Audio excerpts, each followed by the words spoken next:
The topic of the day is subject verb agreement. When I say subject verb agreement, agreement means something like Hindi में हम इसको समझौता कहते हैं, और it is like a promise that is made between here subject and verb. अगर हम इसको इसके लिटरल मीनिंग को देखें तो सब्जेक्ट वर्ब अग्रीमेंट का क्या मतलब है, that verb and subject has made some promise among themselves. आपस में एक प्रॉमिस किया हुआ है, they have an agreement, they have a pact with them. ठीक है, क्या पैक्ट समझौता किया हुआ है, that if the subject is singular, अगर वो सिंगुलर प्लूरल आपको पता है, singular means one thing, plural means many, right. So subject अगर सिंगुलर है, वन है, तो वर्ब कहती है मैं भी सिंगुलर और वन ही लगूंगी, like I will be singular if you are singular, right. And if the subject is plural, अगर सब्जेक्ट प्लूरल है तो वर्ब कहती है मैं भी प्लूरल फॉर्म में ही लगूंगी. नाउ अब हमें कैसे पता चले कि वर्ब सिंगुलर कौन सी होती है और प्लूरल कौन सी होती है. हमने टेंसेस कर लिए हैं, we have already done tenses, right.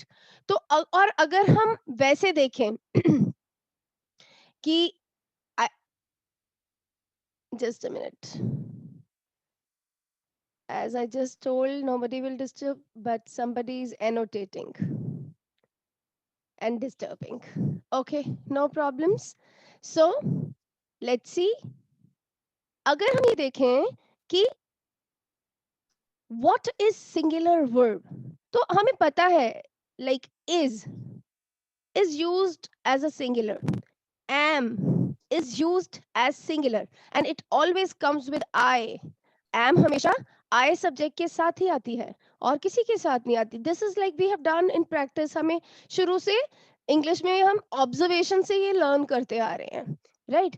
फिर अगर हम आर की बात करते हैं तो हम कहते हैं ये प्लूरल के साथ लगती है जब हम मैनी होते हैं, राइट.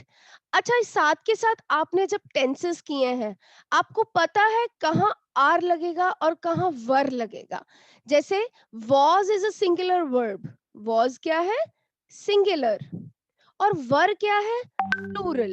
लेकिन किसी सेंटेंस में आर लगना है या वर लगना है, इज लगना, एम लगना है या वॉज लगना है, ये भी हमें डिसाइड करना आता है, because we have already done tenses. हमने simple present, simple past, simple future, present continuous, past continuous and future continuous पढ़ लिया है. और जब हमने ये 6 टेंसेस किए थे, तब भी हमने क्या सीखा था, how could we use the verb, verb को कैसे यूज करना है, राइट. उसमें भी हमने यही देखा ना. अगर सिंपल प्रेजेंट में याद है आपको, हम एस लगाएं या ना लगाएं, ये किस पे बेस होता था, सब्जेक्ट पे. कनव, आपको भी याद है हम एस कब लगाते थे अगर सब्जेक्ट हमारा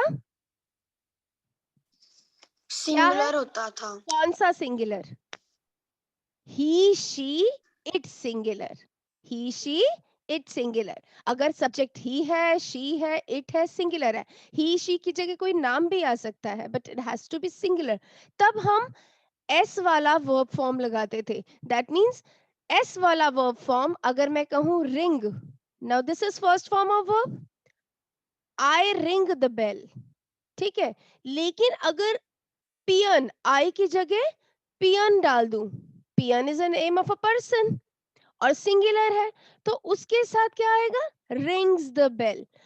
पियन always rings the bell at the start of school. तो मैंने ये सिंपल प्रेजेंट में की, उसकी ड्यूटी है, वो हर रोज करता है.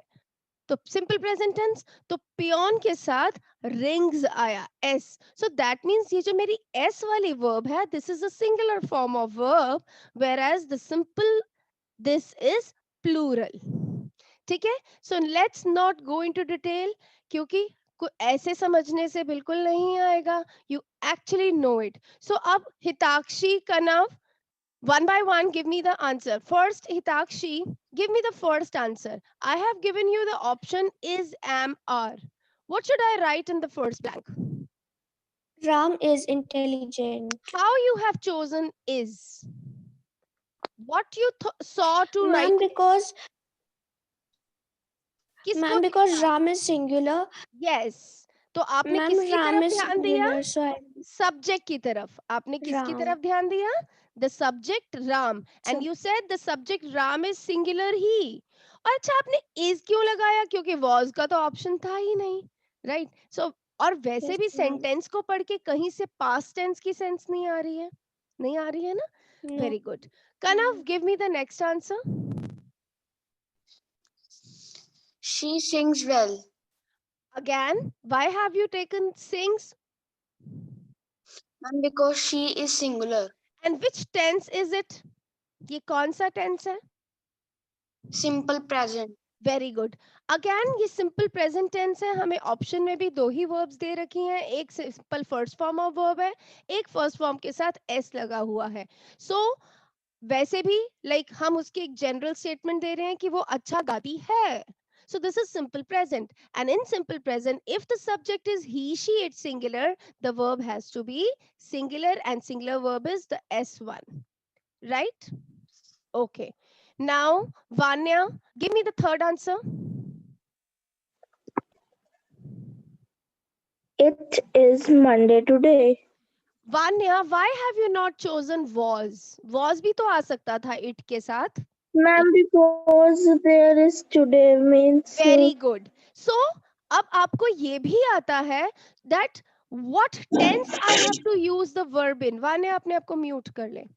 सो आपको ये भी पता है कि टेंस कौन सा यूज करना है. देखिए, इट के साथ इज भी आ सकता है, इट के साथ वॉज भी आ सकता है, लेकिन इस सेंटेंस में आपने वॉज ही लगाया, इज ही लगाया, क्योंकि यहां sentence is talking about the present.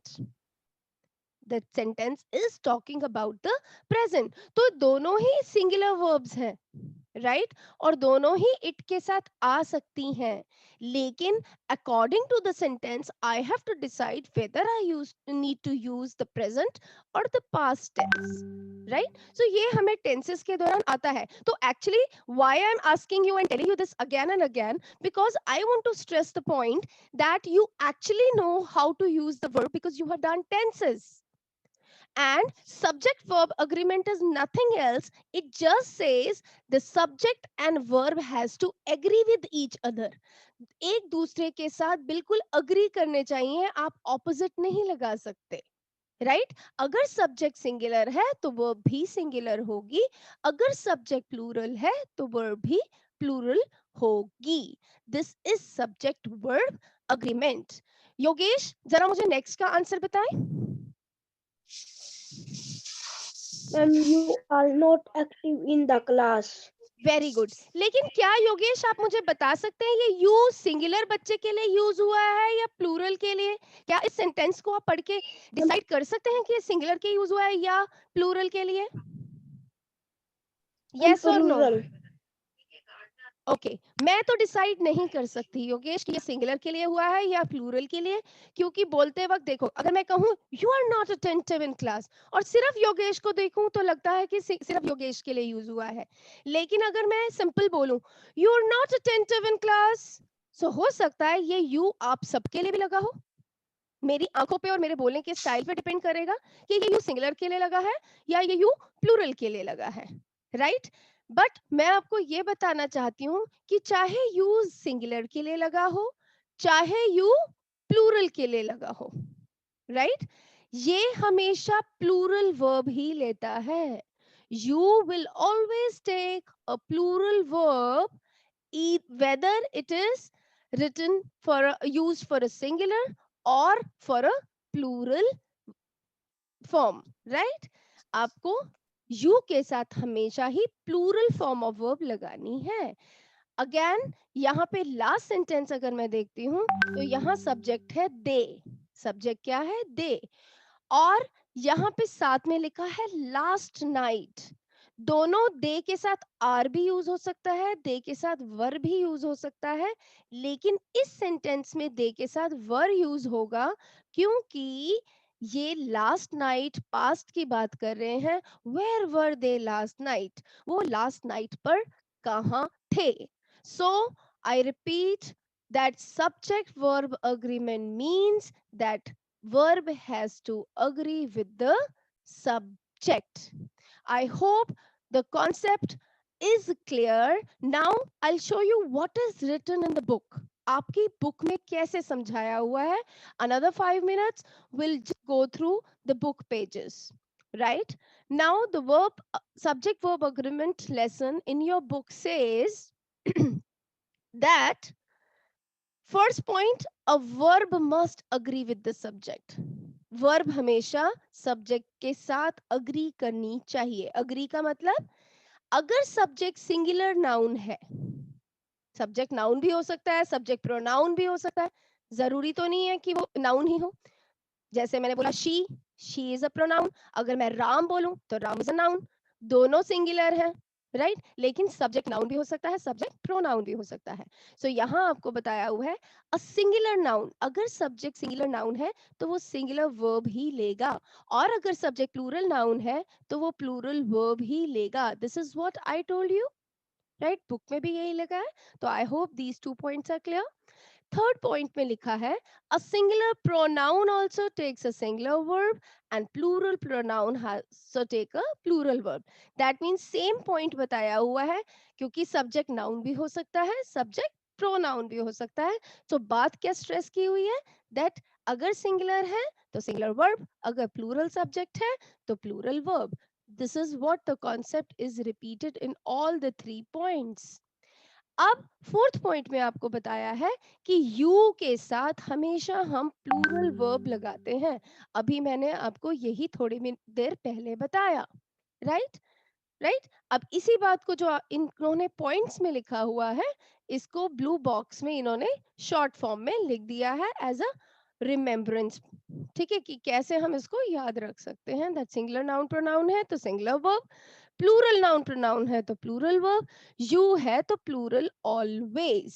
Now they are saying let us take some examples to see how the verb changes its form to agree with the subject. कि verb अपनी फॉर्म को कैसे change करती है ताकि वो सब्जेक्ट के साथ अग्री कर जाए, राइट. तो लेट्स सी कैसे करती है. अब आप देखिए सब्जेक्ट है माय शर्ट, सिंगुलर है तो क्या लगा इज. शर्ट्स प्लूरल है तो लगा आर. चाइल्ड सिंगुलर है, यहाँ हो सकता है पास्ट टेंस की बात हो रही हो, इन्होंने वॉज वर्ब का यूज दिखाया है आपको कि चाइल्ड सिंगुलर है, वॉज भी लग सकता है. चिल्ड्रन वर्ब लग सकता है, यहाँ पे भी वॉज लग सकता था, माई शर्ट वॉज डर्टी. लेकिन अब हम ये कैसे डिसाइड करेंगे कि इज लगेगा या was, depending upon the tense of the sentence. Sentence पढ़ के हमें किस टाइम की समझ आ रही है. अगर कोई ऐसा वर्ड है जिससे टाइम क्लियरली दिखाई दे रहा है तो हम उसी के अकॉर्डिंग लगाएंगे. ठीक है. सो यहाँ पे एग्जांपल्स में they are just showing you the usages of is, am, are, was, were, has, have, had, do, does, right. अब हैज हैव भी इसी तरह यूज होता है. हैज और हैव जो होती हैं प्रेजेंट फॉर्म्स होती हैं हैज की, हैव की. ठीक है. हैव होती है ना एक वर्ब, मैंने आपको बेसिक वर्ब्स कराई थी. हैव की present form have and has होती है, और पास्ट फॉर्म क्या होती है कनव?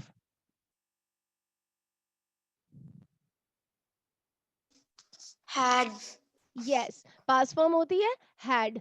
तो हमें इनका यूज एक्चुअली करना आता है क्योंकि हम जब छोटी क्लासेस में थे तो हमें हैज, हैव, हैड, एक चैप्टर होता था is, am, are, was, were, has, have, had, है ना.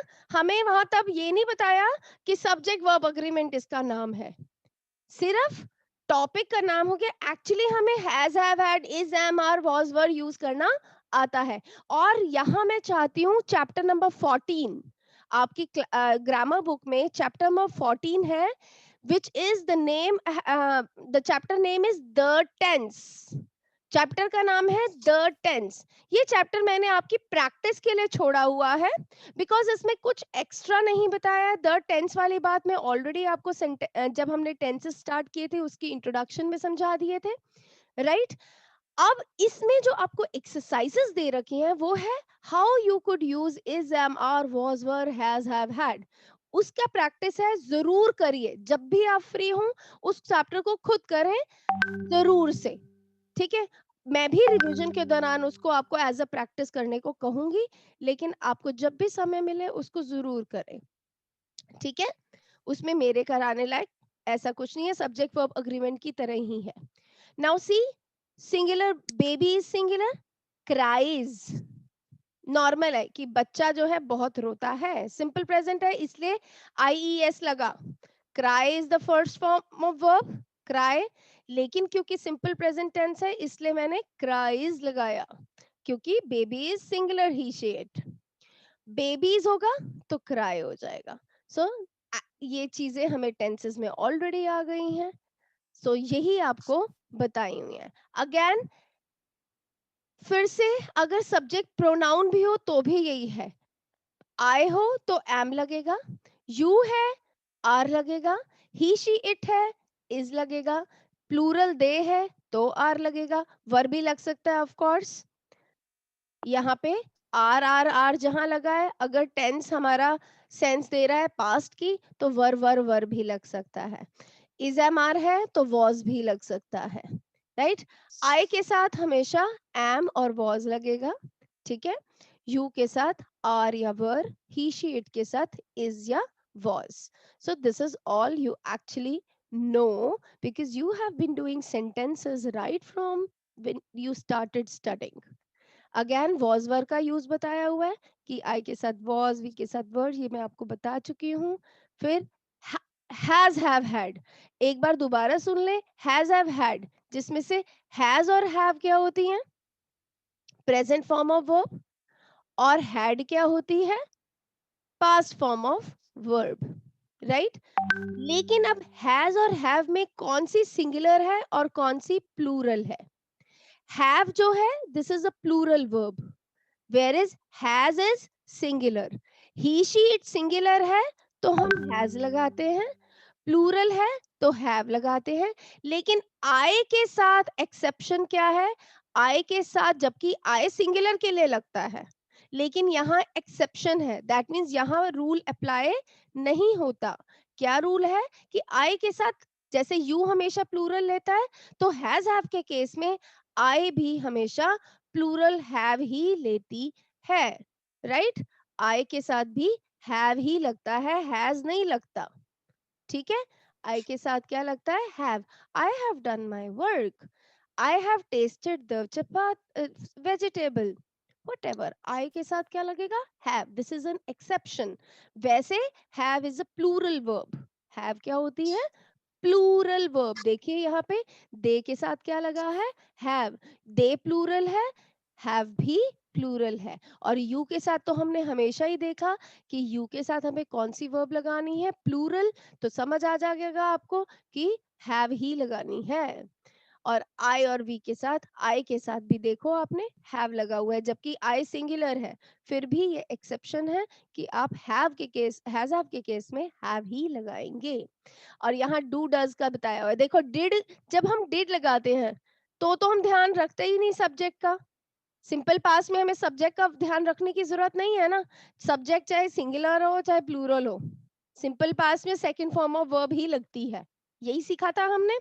She kicked me, I kicked her, चाहे शी था चाहे आई था, मैंने दोनों में किक्ड ही लगाया पास्ट फॉर्म ऑफ। और डिड के साथ भी फर्स्ट फॉर्म आती है, तो हमको डिड किसी के साथ लगाना हो तो भी हम सब्जेक्ट का ध्यान नहीं देते हैं, सो इन्होंने इसीलिए आपको डिड का यूज नहीं बताया। लेकिन डू डज में वेरिएशन है, क्या है, सिंपल प्रेजेंट टेंस में अगर ही शी इट सिंगुलर है तो डज आएगा, आई यू वी दे प्लूरल है तो डू आएगा। ये तो था बेसिक, ठीक है, जो ऑलरेडी हमने टेंसेस में कवर किया था। इसके अलावा बुक में आपको दो और पॉइंट्स समझाए हुए हैं related to subject verb agreement, इनको बहुत ध्यान से समझें, बिल्कुल बहुत ध्यान से, राइट। कि ये दो पॉइंट्स आपको क्या बताना चाह रहे हैं। फर्स्ट पॉइंट, अगर हम किसी सब्जेक्ट्स को, सिंगुलर नाउन्स हो, दो हो या प्रोनाउंस हो, दैट मीन्स सब्जेक्ट हो दो, उनको कंजंक्शन एंड से जोड़ दें। कंजंक्शन कौन सी? AND, एंड, और, तो वो जो सब्जेक्ट है वो क्या बन जाता है? प्लूरल। ये आप सब्जेक्ट वर्ब अग्रीमेंट ना भी समझे तो आपको पता है सब्जेक्ट एंड प्रेडिकेट में आप देखते थे हमें सब्जेक्ट ढूंढना होता था, तो सब्जेक्ट एंड प्रेडिकेट में अगर हम ये देखें इस सेंटेंस का सब्जेक्ट क्या है, तो आप कहते हो रीना एंड नेहा है इसका सब्जेक्ट। क्यों? क्योंकि इन दोनों की बात हो रही है, we are talking about Reena and Neha, तो सब्जेक्ट क्या हो गया? रीना एंड नेहा। अब रीना सिंगुलर है, नेहा सिंगुलर है, लेकिन सब्जेक्ट तो सिंगुलर नहीं है ना। सब्जेक्ट एंड से जुड़ा है, दो सब्जेक्ट्स, दो नाउन्स एंड से जुड़े, तो सब्जेक्ट को वो क्या बना रहे हैं? प्लूरल। सब्जेक्ट क्या बन गया? प्लूरल। और फिर से वही रूल, अगर सब्जेक्ट प्लूरल है तो वर्ब भी क्या लगेगी? प्लूरल। इसीलिए आर लगा, इज लगता तो गलत हो जाता। आप सोचते कि नेहा इज, गलत हो जाता। चाहे दोनों सिंगुलर है, लेकिन एंड से जुड़ने के बाद वो सब्जेक्ट को क्या बना रहे हैं? प्लूरल। सो रिमेंबर, अगर दो सब्जेक्ट्स एंड से जुड़े हैं तो वो सब्जेक्ट प्लूरल बन जाता है, तो प्लूरल वर्ब ही लगानी है। अब next point, very important point. Priyanshu, I will take your doubt later on. Okay, collective noun. आपने स्टार्टिंग में अप्रैल मंथ में कलेक्टिव नाउन्स पढ़े थे, राइट? Collective noun means one name representing the group. Students की क्या होती है? Class. So class is one name for all of you as a student. This is my English class, right? Of the class 5, right? So class is a collective noun.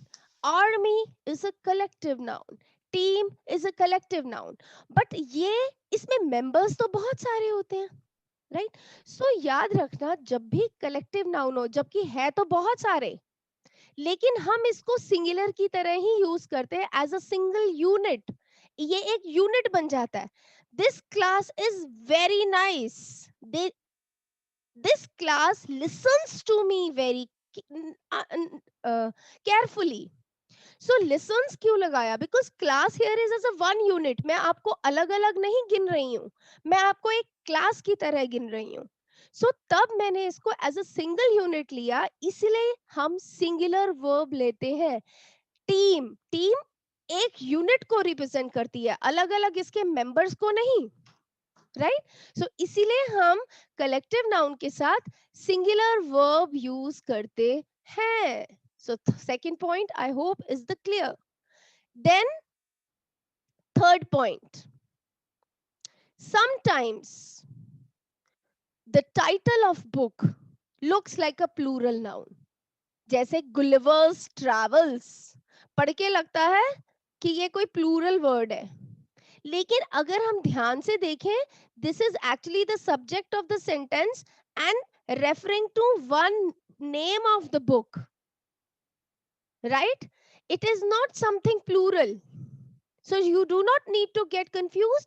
Remember, अगर subject को सही तरीके से identify कर लोगे और पहचान लोगे कि वो सिंगुलर है या प्लूरल, तो आप वर्ब आराम से लगा पाओगे। लेकिन अगर सब्जेक्ट पहचानने में आप गलती करोगे तो फिर प्रॉब्लम होगी, ठीक है? So Gulliver travels is singular subject, तो ऑब्वियसली सिंगुलर वर्ब आएगी, तो कंफ्यूज नहीं होना है, आइडेंटिफाई कि सब्जेक्ट सिंगुलर है या प्लूरल। और ये जो वर्ड न्यूज है, कुछ ऐसे वर्ड्स होते हैं जो हमेशा प्लूरल ही यूज होते हैं। जैसे आप पैंट पहनते हो, हिंदी में हम पैंट बोल दिया, लेकिन एक्चुअली पैंट्स होता है ना, पैंट्स। पैंट्स, आपकी पैंट्स की दो टांगे ना, दो, एक वाला तो कोई नहीं होगा ना, ऐसा तो नहीं है एक टांग में पहन लोगे एक में नहीं। हमेशा ये जो पैंट्स है, ट्राउजर्स, हम कभी ट्राउजर नहीं बोलते। Give me my trouser, where are my trousers?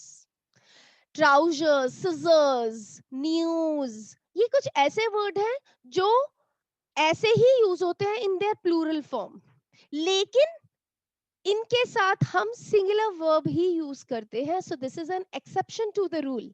देखने में आपको प्लूरल ही लगेंगे ये, बट न्यूज ये अनकाउंटेबल है ना एक तरह से, sorry not uncountable, like it is एक न्यूज हो या ज्यादा न्यूज हो, हम न्यूज ही कहते हैं। सिजर एक हो या ज्यादा हो, हम सिजर्स ही कहते हैं। Give me the scissors, because हम पेयर ऑफ सिजर्स करते हैं, राइट? सो कुछ ऐसे वर्ड हैं इंग्लिश में जो ऑलवेज एज अ प्लूरल ही यूज होते हैं, बट उनके साथ सिंगुलर वर्ब लगती है। So this is all about subject verb agreement. आज के लिए बहुत। Now I will not do any exercise right now. आप ये ई पार्ट खुद ट्राई करेंगे and I am very sure you will be able to do it. जितने points मैंने आपको बताए हैं, you will try to figure them out कि कैसे अप्लाई करने हैं। Now will just take your doubts, right, and